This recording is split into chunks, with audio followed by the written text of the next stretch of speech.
निश्चित मतदान पर स्वीप कार्यक्रम आगामी निर्वाचन में समस्त भोटर माने निश्चित मतदान करने को पुरी जिला प्रशासन पक्षर अनुरोध करा जायछि। आम देश विश्वर सर्वबृहत गणतांत्रिक राष्ट्र निर्वाचन गणतंत्र महापर्व।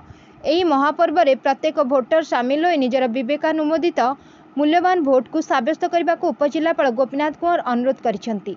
आज पूर्वाह्न श्रीमंदिर निकट ब्लू फ्लैग बीच पर्यंत systematic voters education and electors participation programme बा स्वीप माध्यम मतदान पर जनसचेतनता सृष्टि उद्देश्य एक साइकेल शोभायात्रा अनुष्ठित होता।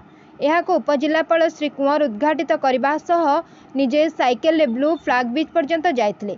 विभिन्न महाविद्यालय छात्र छात्री माने निश्चित मतदान पर अनुरोध पत्र थिबा प्लाकार्ड मान धरी शोभायात्रा जाइथिले।